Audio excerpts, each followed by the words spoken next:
Hello friends, हमारी YouTube channel में आपका एक बार फिर से स्वागत है। फ्रेंड्स, आज हम जानेंगे कॉइल के बारे में। फ्रेंड्स, कॉइल हमारे मोबाइल के मदरबोर्ड में कई जगह लगा हुआ होता है। कॉइल हमेशा वोल्टेज के लाइन में ज़्यादातर लगा हुआ होता है। जिस जगह कॉइल ज़्यादा मात्रा में लगा हुआ होता है उस जगह चार्जिंग आईसी या पावर आईसी ज़रूर लगा होता है।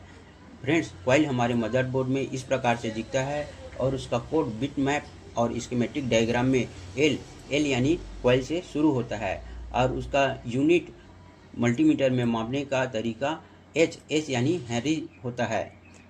फ्रेंड्स, कॉइल में 3 प्रकार की हेनरी पाई जाती है। पहला है नैनो हेनरी, दूसरा है माइक्रो हेनरी और तीसरा है मिली हेनरी। फ्रेंड्स, कॉइल का लोगो बिट मैप और स्कीमेटिक डायग्राम में इस प्रकार से होता है। फ्रेंड्स, कॉइल हमेशा आपस में शॉर्ट होता है। कॉइल 000 ओम्स से 0010 ओम्स तक शॉर्टिंग पाया जाता है। कॉइल कभी ओपन नहीं होता है। कॉइल अगर किसी भी जगह का कॉइल अगर ओपन हो गया तो वह कॉइल ख़राब माना जाता है। फ्रेंड्स, कॉइल में हमेशा डीसी वोल्टेज और एसी वोल्टेज दोनों पास होता है।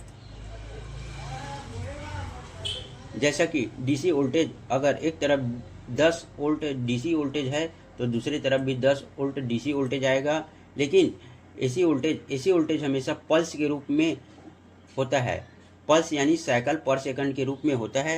अगर किसी भी कॉइल में 10 एसी वोल्ट 50 साइकिल पर सेकंड के हिसाब से ट्रांसफ़र होता है तो दूसरी तरफ हमें केवल 5 एसी वोल्ट देखने को मिलेगा। उसी प्रकार अगर 10 एसी वोल्ट 100 साइकिल पर सेकंड के हिसाब से ट्रांसफ़र होता है तो दूसरी तरफ हमें केवल 3 एसी वोल्टेज देखने को मिलेगा। फ्रेंड्स, कॉइल हमेशा ज़्यादातर सीरीज़ में लगा हुआ होता है। इस प्रकार से अगर किसी भी जगह किसी भी कॉइल में अगर ग्राउंड आ रहा है, एक तरफ भी ग्राउंड आ रहा है, अगर दूसरी तरफ भी ग्राउंड आ रहा है, अगर उसके बगल में कोई भी आईसी लगा हुआ है तो कंपनी ने उस आईसी को उस कॉइल के थ्रू ग्राउंड किया हुआ होता है। फ्रेंड, कॉइल 2 प्रकार के होता है। पहला है लाइन फिल्टर कॉइल, दूसरा है बूस्ट कॉइल। बूस्ट यानी buck coil. Line filter coil 1 micro henry से छोटी मान का होता है और साइज में भी छोटी होती है, और बूस्ट कॉइल 1 माइक्रो हेनरी से बड़ी मान का होता है और साइज में भी बड़ा होता है। और इसका काम 3 प्रकार से होता है। एक लो पास फिल्टर यानी लो बैंड पास फिल्टर, दूसरा है हाई बैंड पास फिल्टर और तीसरा है मिडिल बैंड पास फिल्टर। इस बैंड पास फिल्टर के बारे में अधिक जानकारी चाहिए तो हमें प्लीज़ कमेंट करके ज़रूर बताएं। फ्रेंड्स, ये छोटी सी जानकारी आपको कैसी लगी प्लीज़ कमेंट करके ज़रूर बताएं।